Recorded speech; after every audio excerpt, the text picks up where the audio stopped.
teknologi baru. Salah satunya adalah deepfake AI, yaitu teknologi yang bisa memanipulasi wajah, suara, atau video sehingga terlihat sangat nyata. Sekilas tampak keren, tapi dampaknya bisa berbahaya, mulai dari penipuan, pencemaran nama baik, sampai penyebaran konten ilegal. Dalam video ini, kami akan membahas berbagai deepfake menjadi bentuk kejahatan cyber dan tantangan penegakan hukum di Indonesia.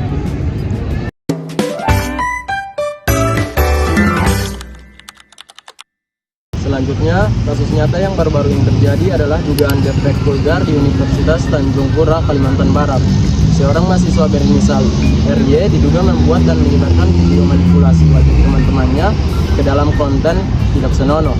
Hingga kini tercatat ada 9 korban yang wajahnya dipakai tanpa izin. Video tersebut kemudian beredar di media sosial dan menimbulkan tekanan psikologi, kerugian reputasi, serta keresahan di lingkungan kampus. Satgas PPKTT Untan sudah membuka kanal aduan bagi korban lain dan menargetkan investigasi selesai pada akhir Mei 2026. Kasus ini menunjukkan betapa seriusnya ancaman deepfake terhadap privasi dan nama baik seseorang. Sekian, terima kasih.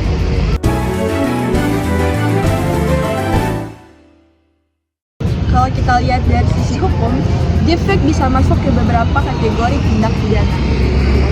Misalnya, pencemaran nama baik, pelanggaran privasi, manipulasi informasi, penyebaran konten melanggar kesesuaian, dan penipuan digital. Jadi jelas, deepfake bukan sekedar permainan teknologi, tapi bisa menjadi sarana kejahatan cyber yang serius. Sekian dari saya. Terima kasih. Selanjutnya mengenai dasar hukumnya. Yang pertama yaitu pasal 27 ayat 1 tentang distribusi konten yang melanggar kesusilaan. Kemudian yang kedua pasal 27 ayat 3 tentang pencemaran nama baik. Kemudian pasal 28 ayat 1 tentang penyebaran berita bohong.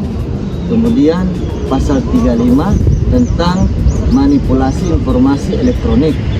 Dan yang terakhir yaitu pasal 54, 51 tentang pemidanaan. Pasal-pasal ini bisa menjadi dasar bagi penyalahgunaan deepfake. Sekian, terima kasih.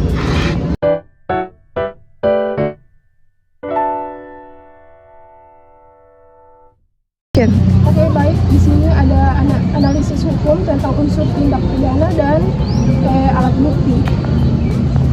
Unsur tindak pidana deepfake itu biasanya meliputi adanya kesengajaan, distribusi informasi elektronik, kerugian bagi korban, dan manipulasi data digital.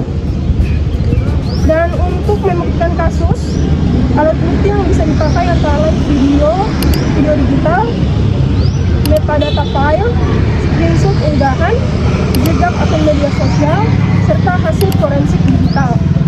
Bukti-bukti ini penting untuk memastikan pelaku dijerat secara hukum. Baik, terima kasih.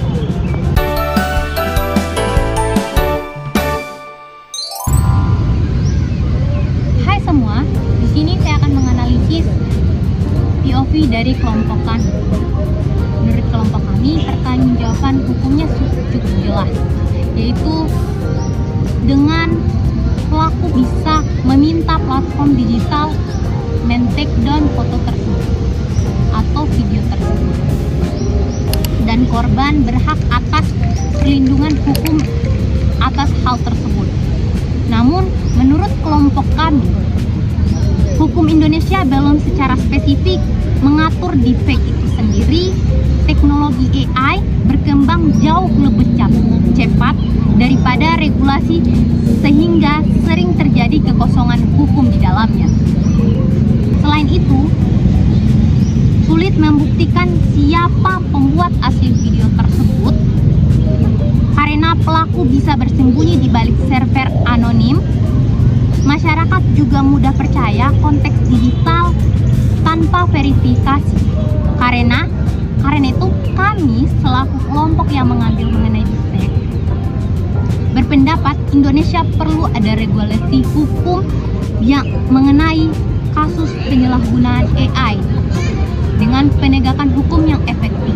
di mana dalam hal ini kami mengutip satu adagium, itu het recht in achterdependent, hukum senantiasa tertatih-tatih mengejar perubahan zaman. Cukup sekian dari saya. Wassalamualaikum warahmatullahi wabarakatuh. Bye-bye.